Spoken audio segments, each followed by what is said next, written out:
E aí, galera? Hoje eu fiz um vídeo inspirado na roupa do Deadpool do filme. É uma sombra vermelha e preta, bem esfumada, uma coisa bem legal. Vamos lá ao tutorial. Eu comecei aplicando a sombra bombom na parte mais externa do côncavo para começar a criar um degradê. Foi esfumando em movimentos de vai e vem com o pincel fofinho de esfumar. Em seguida, eu apliquei a sombra Pão de Mel, ambas são da IES, mais localizado no côncavo, para dar mais profundidade. E como eu estava sem micropore, eu usei uma fitinha qualquer, para deixar o acabamento bem retinho no canto externo. Mas o ideal é usar um micropore, que fica melhor até para fazer a remoção depois. Esfuma bem essa Pão de Mel e a bumbum, para deixar bem, não ficar marcado. Eu peguei agora a sombra preta Blackout da paleta Naked 2 e apliquei no cantinho externo com um pincelzinho fofo. Em seguida, eu apliquei a sombra Espresso, que é um marrom bem escuro, nas bordas desse preto, para tirar a marcação e ajudar a criar a transição entre os marrons e esse preto. Eu apliquei com um pincel e com um pincel que eu havia aplicado as sombras mais claras, os marrons mais claros, eu vim e esfumei. Porque não dá para você esfumar uma sombra escura melada de preto. Depois de esfumar, eu voltei com um pincel fofinho e apliquei mais preto nessa partezinha mais externa. Aí eu tô ajeitando, dando um acabamento, esfumando mais. Esfumado sempre é bem-vindo. Com um pincelzinho de corretivo, eu peguei um corretivo da Yes. Pode ser um balme para olhos também, um fixador de sombras. E apliquei no cantinho interno aí do olho, dando batidinhas, porque eu não queria que a sombra ficasse muito marcada. Então eu não criei uma demarcação como a gente cria quando vai fazer o cut crease. Com pincel de depositar mesmo, eu peguei uma sombra vermelha da paleta da Jasmine, aquela que tem 88 cores, eu acho, e fui depositando. Eu não precisei nem esfumar a borda desse vermelho, porque da forma que eu apliquei o corretivo, não ficou marcado. E aí eu só vim corrigindo com um pincelzinho, criando a transição entre o preto e o vermelho, para não ficar muito marcado. Ó, peguei mais um pouquinho de preto e fui ajeitando tanto o canto externo quanto o encontro das sombras. Eu tirei a fita, o micropore não, a fita, antes do tempo, porque eu ainda ia passar o delineador, eu acabei esquecendo. Mas aí não tem problema não, se você tiver habilidade para passar, não tem problema não. Eu vou aplicar agora o lápis de olhos, eu vou usar o super delineador para olhos da Avon. Eu apliquei na linha d'água e um pouquinho borradinho embaixo para ficar mais escuro.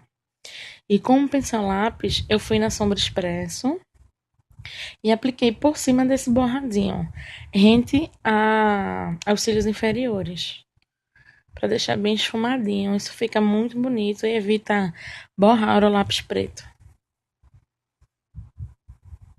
Dou uma limpadinha com uma esponjinha, sempre que borrar, que cair pozinho ou borrar alguma coisa assim do tipo em pó, é bom você limpar logo para ele não grudar na pele, por algum motivo. No meu caso aí, muito calor, transpirar não é legal. Eu vou usar o delineador da Make Be, a prova d'água. É o que eu uso praticamente sempre, meu preferido. Eu fiz um delineado fino, que é para não cobrir tanta sombra, porque minha pálpebra móvel é pequena. Então, se eu fosse fazer um delineado muito grosso, ia acabar escondendo a sombra vermelha e não era o que eu queria. Eu fiz um gatinho para acompanhar o puxadinho da sombra no canto externo. E a máscara para cílios. Eu vou usar a Big Illusion, a nova máscara da Avon, que a prova d'água também ela é maravilhosa. Ó, se vocês podem ver, borrou um pouquinho ali em cima do vermelho. Mas não mexam na hora. Sempre que um rímel borrar, espera secar um pouquinho, porque quando seca ele meio que vira uma casquinha. Aí só é você ir com um pincel daquela mesma cor. No caso, eu peguei o pincelzinho que eu depositei o vermelho e fui dando uma esfregadinha por cima e saiu. Ó, eu aplico várias camadas do rímel, tá? Não aplico só uma camada, não. Eu aplico uma, depois eu aplico de novo, vou ajeitando. Às vezes eu aplico 2 ou 3 camadas, para ficar bem curvadinho e bem volumoso. Essa máscara é maravilhosa, eu gostei muito dela. E não é cara. Ó, com a buchinha do pó, a esponjinha do pó, eu vim com um pouquinho de pó e passei aí na área abaixo dos olhos, para selar e também para dar uma limpada. O blush que eu tô usando é um blush coral da Yes. Eu não pude mostrar porque ele quebrou. E aí fica complicada, né? Acaba caindo muito. E aí eu passei bem em direção às têmporas mesmo. Não deixei muito marcada na maçã do rosto. Eu não gosto porque, primeiro, que eu sou branca. E aí fica meio estranho se ficar muito localizado na parte frontal da maçã. Eu boto mais na parte lateral. E segundo, porque eu não queria que fosse o foco dessa maquiagem. Esse batom que eu tô usando é o Really Red da Mary Kay. Ele é um cremoso, mas não é um cremoso que incomoda. É um cremoso que é um pouquinho sequinho.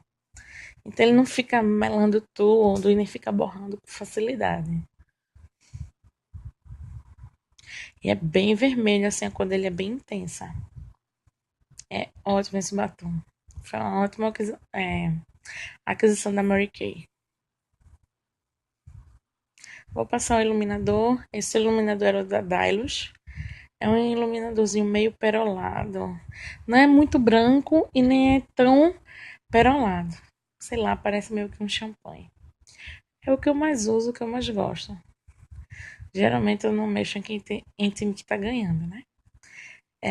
Eu passei também no centro do nariz, para dar aquela ilusão de que o nariz é mais fininho, né? Chama atenção pro centro do nariz. E eu tinha feito a pele já. Fiz a pele com o corretivo da Yes e um corretivo escuro também da Yes. Um corretivo claro, um corretivo escuro e a base da Vult, a base mate. E aí eu fiz só um lado do rosto, porque eu não ia fazer o outro lado, eu queria fazer mais um comparativo mesmo. Tá aí pra vocês verem a diferença. Essa maquiagem é linda, super usável. Não tenha medo de usar vermelho nos olhos. Vejam como ficou lindo. Super, super usável. Espero que vocês tenham gostado, gente. Um beijo e até a próxima.